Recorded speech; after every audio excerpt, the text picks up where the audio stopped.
저는 이 아파트가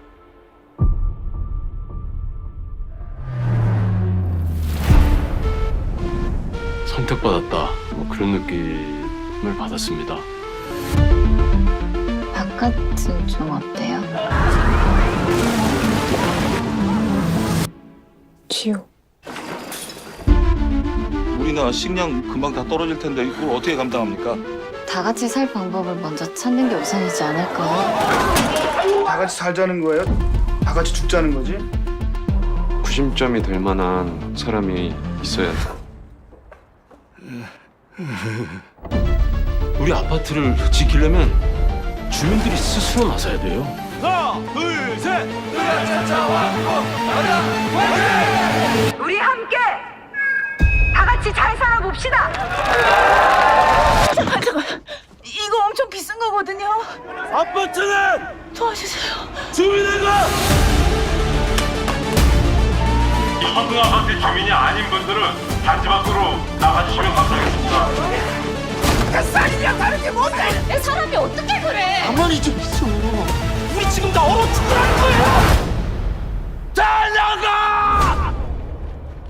여기서 쫓겨나면 다 끝이야. 죽는다고.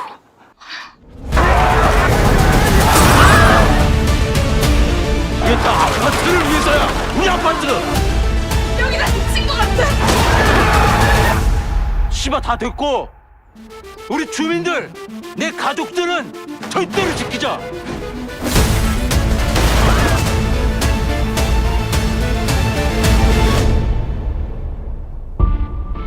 그 아파트 얼마 안 남았어.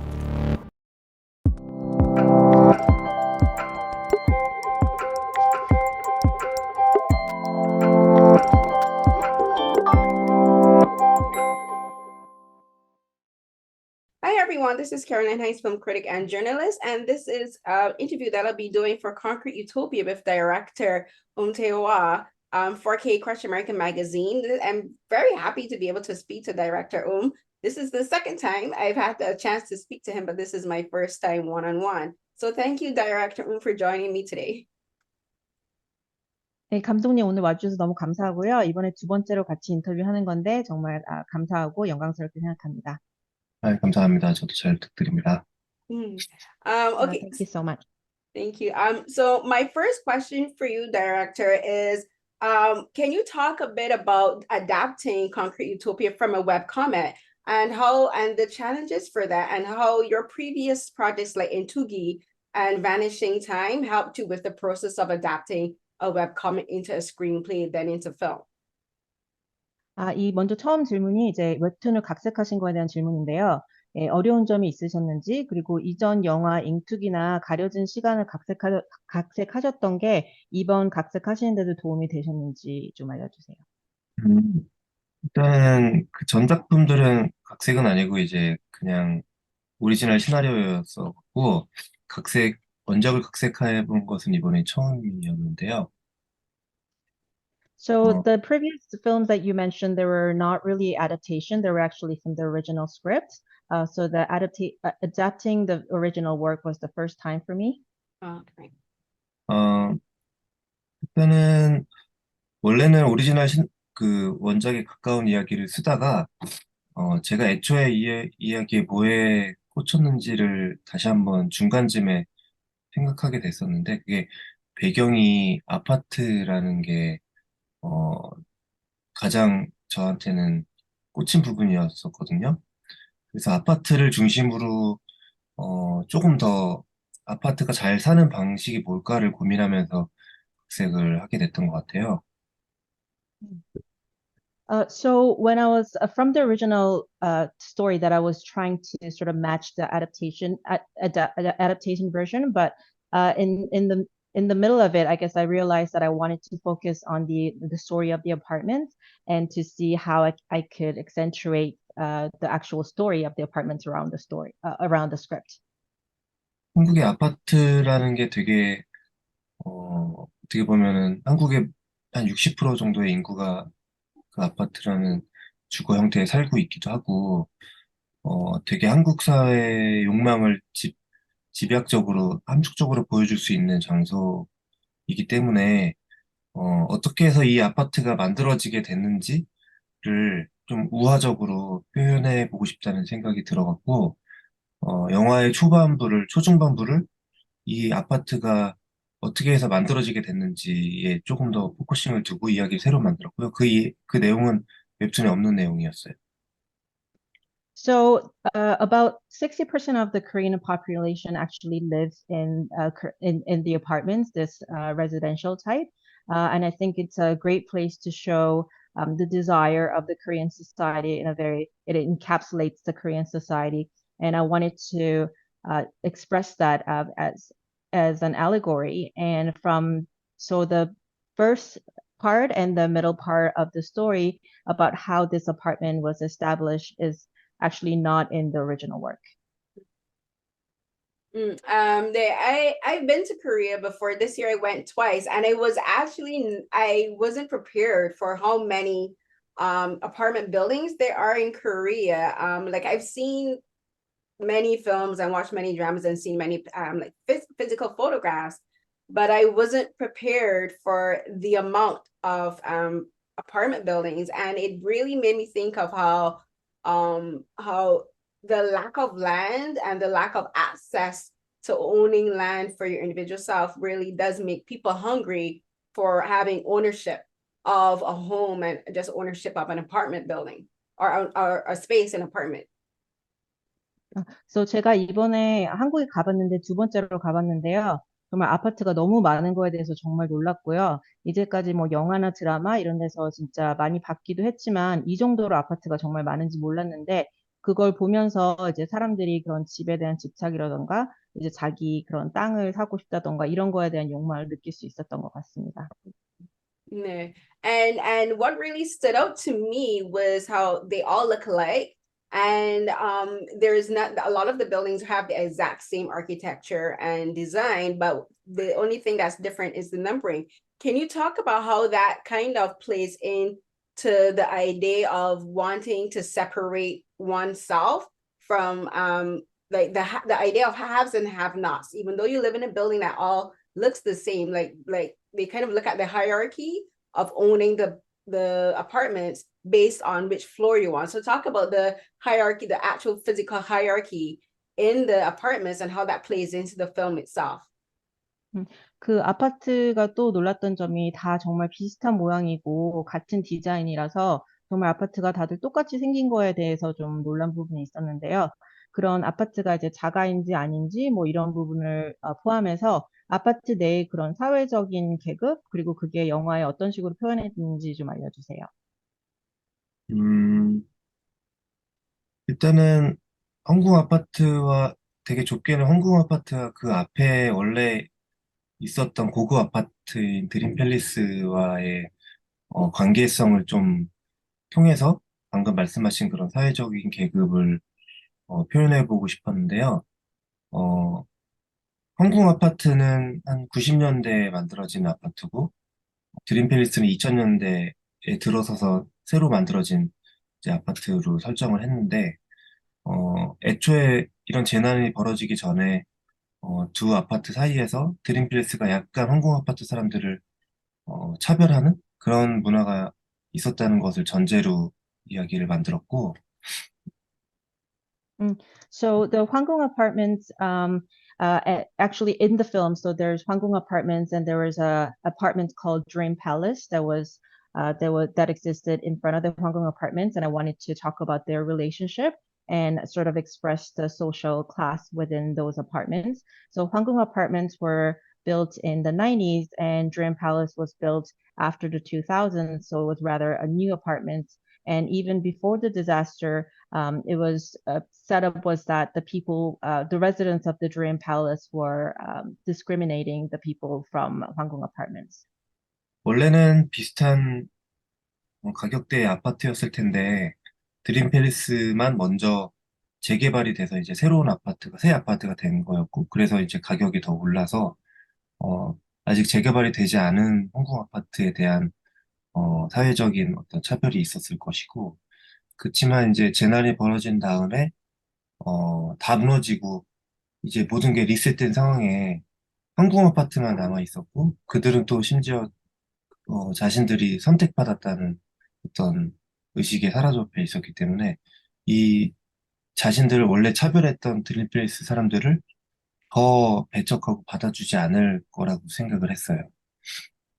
So because these two apartments probably were similar price in the beginning, but because the Dream Palace was redeveloped into a new apartment, so the price of that apartments have gone up.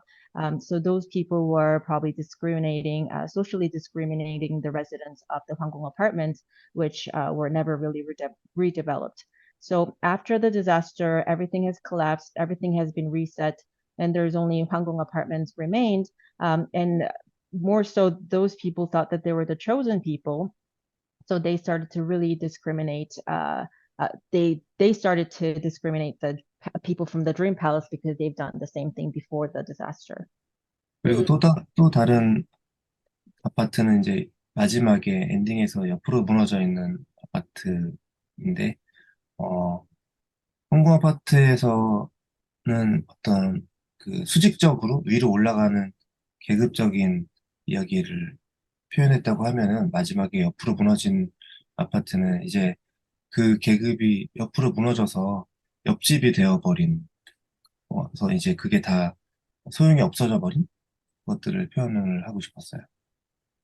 So another apartment buildings that you see is at the end, the apartment that sort of fell down horizontally, and you could see the social class in the Hwang Gung Apartments were more vertically going up, whereas this apartment that's collapsed on the sideways, those apartment that was above you is now like almost like your neighbor. So there's no meaning to the social class anymore, and that's what I wanted to express.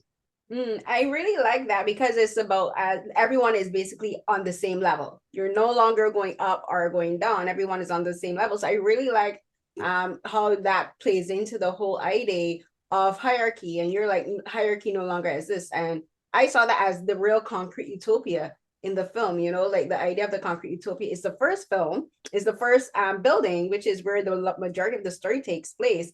But the actual real utopia is the building at the end, because that's where everyone is actually happy and looking after each other and supporting each other and like sharing.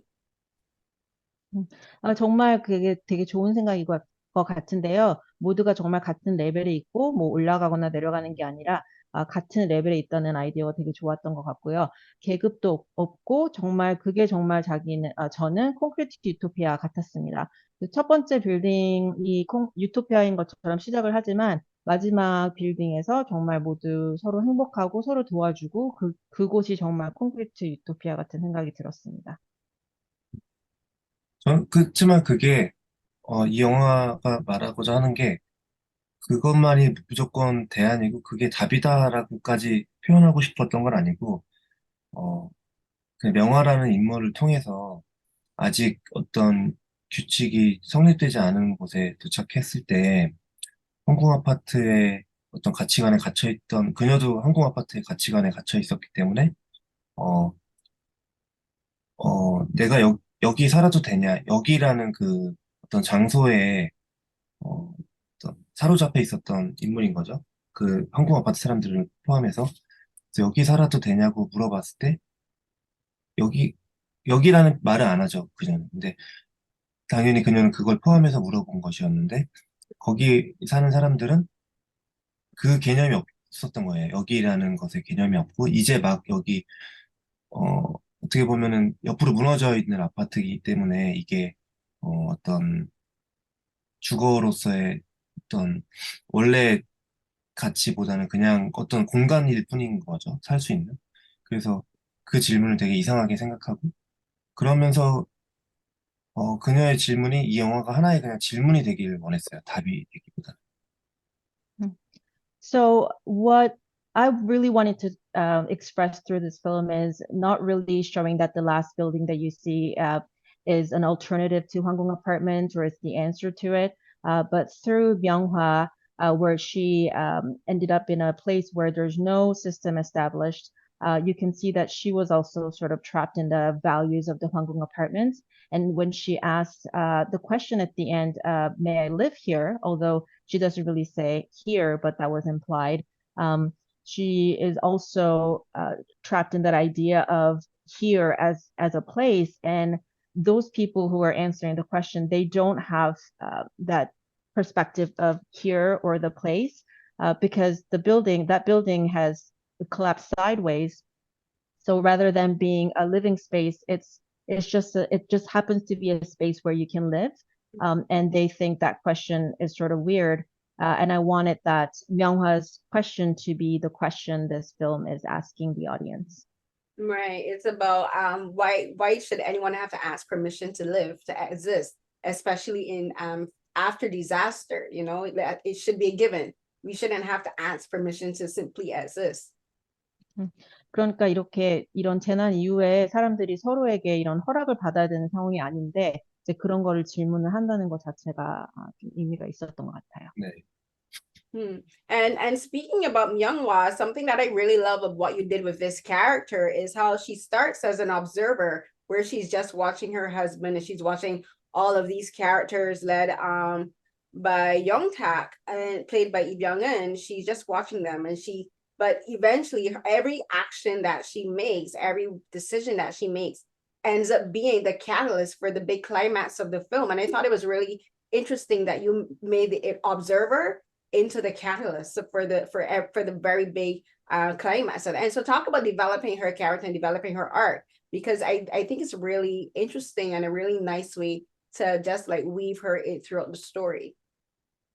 이 명화 캐릭터에서 제가 되게 좋았던 부분은 이제 정말 약간 이렇게 보고만 있고 남편을 보고 있고 사람들을 보고 있고 영탁이 하는 행동들을 보고 있다가 결국에는 그녀의 선택이나 행동들이 그런 영화의 마지막 부분에 계기가 되는 것이 되게 좀 재미있게 생각을 했는데요. 이 명화 캐릭터에 대해서 어떻게 만들어졌는지, 그리고 그런 캐릭터의 아크 같은 걸 어떻게 준비하셨는지 알려주세요. 애초에 사실은 그녀도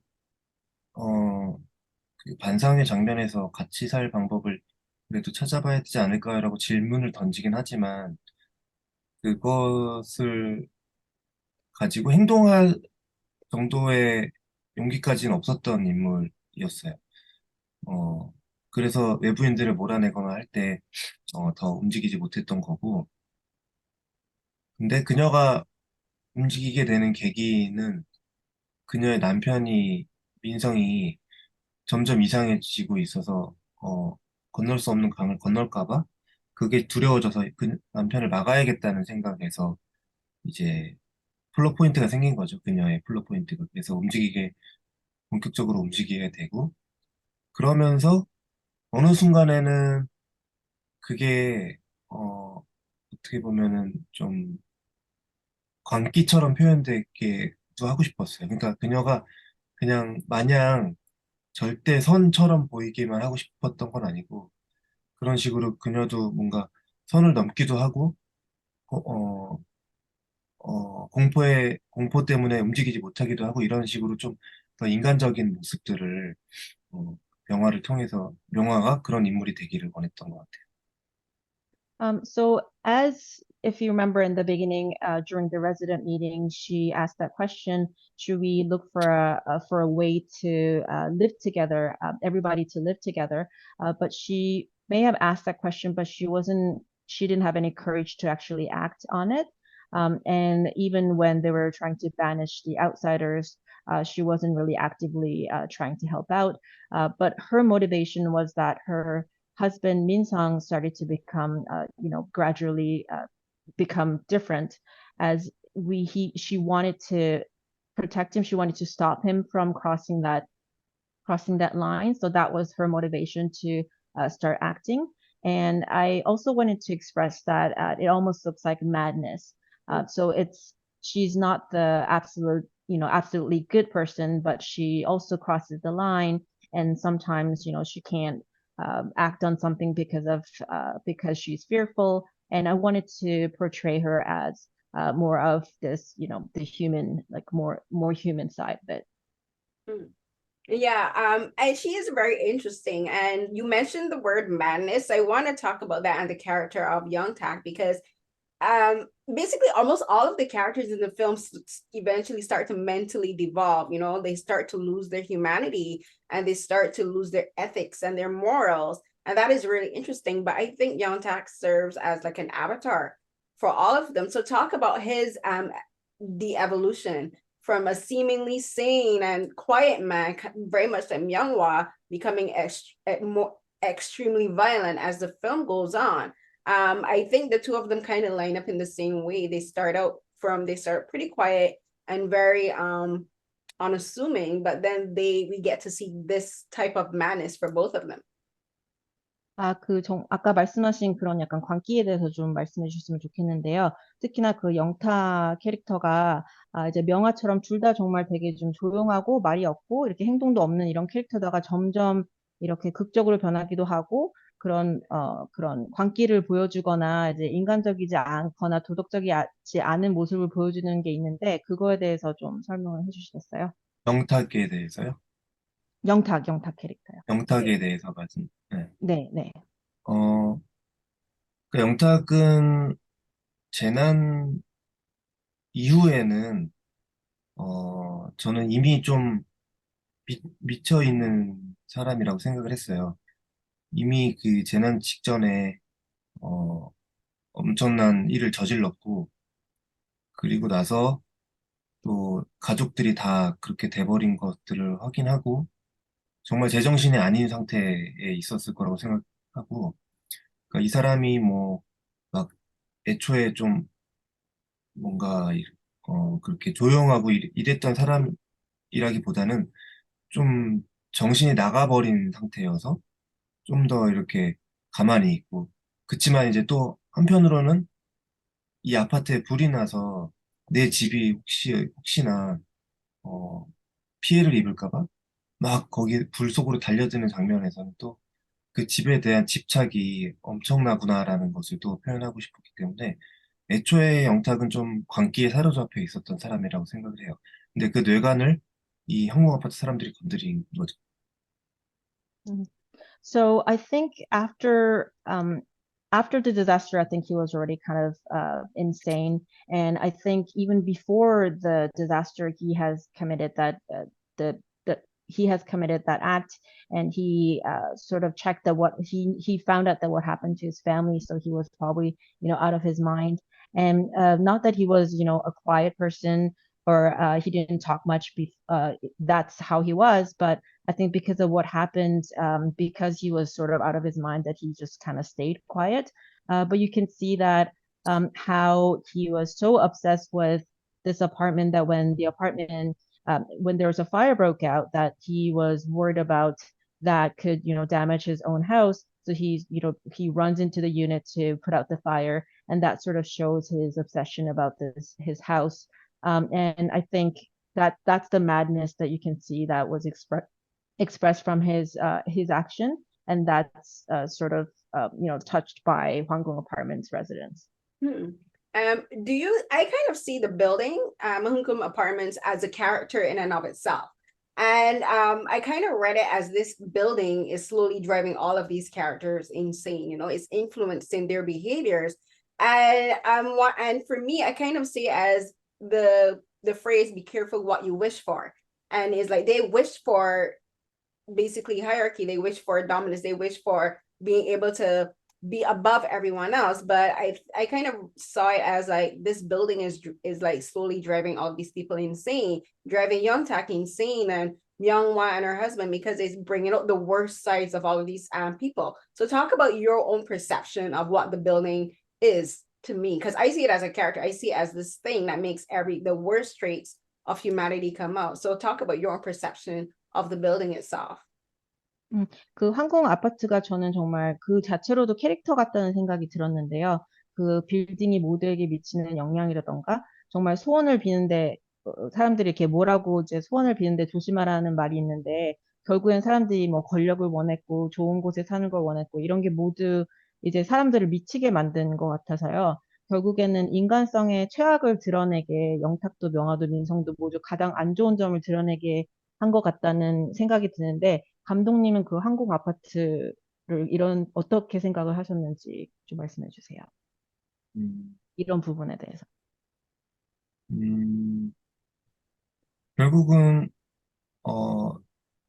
생존이라는 그 앞에서 인간이 어디까지 선택할 수 있는지, 그러니까 내 생존을 지금 지켜주는 공간이잖아요. 그 항공 아파트라는 곳이 내 집이고, 그래서 그거를 지키기 위해서 인간이 어디까지 할 수 있는지를 항공 아파트를 통해서 보여주고 싶었고, 그게 곧 지금 한국 사회에 어, 뭐 이게 통역이 어떻게 될지 모르겠는데 먹고사니즘이라는 게 되게 가장 중요한 가치가 되어버렸고, 그게 어떤 아파트라는 주거 형태를 통해서 되게 투명하게 막 음, 그거 외에는 더 중요한 가치가 없는 것처럼 되어버리고 있는 것 같은 게 좀 무섭기도 하고 슬프기도 했었기 때문에 그런 것들을 항공 아파트를 통해서 좀 보여주고 싶었어요. So I wanted to show what Cubans can do in front of this, the matter of survival. So Hwang Gung Apartments were, their home. It's a place where the place they could protect them to survive. So I wanted to show what people could do to protect that. And it's what's really important in the Korean society these days. It's how how you live or where you live or how you live or how you survive. And I wanted to sort of show that through the apartments as well. And that also became the most important thing right now in the current Korean society, and which kind of scared me, but also sad and bitter as well. And I wanted to sort of express that through Hwang Gung Apartments. I think we have time for one more question. So my last question for you is, we've talked about the haves and the have-nots. Can you talk about how the have and the have-nots is kind of similar to the seen and the unseen people in society? So having wealth, having status, having social clout, makes people visible to society, whereas being poor, living in poverty, not having social status, working menial labor jobs makes people unseen in society. And I think, to me, I kind of see Young Tak as representing that, as well as the people outside the building. So like the people outside the building are the have-nots, they're the unseens, whereas the people on the inside and living in the building are the haves, and they're the visible ones. So could you talk about that dichotomy in the film, because there's the people that we see and the people that we don't see. 그 마지막 질문은 이렇게 가진 자들 그리고 가지지 않은 자들에 대해서 얘기를 여쭤보고 싶은데요. 그런 사회 계급, 이렇게 부와 재산을 가지고 이런 가진 자들은 이제 계급이 높고 서민층들은 아무것도 없고 계급도 낮고 그렇기 때문에 재산도 없고 이런 외부인들, 그러니까 영화에서의 그 외부인들이 이런 없는 자들을 대표하는 사람들로 그려지는데 그 서민, 그러니까 있는 계급 있는 자와 없는 자들, 그리고 영화에서 그게 어떻게 표현되는지에 대해서 좀 설명해 주세요.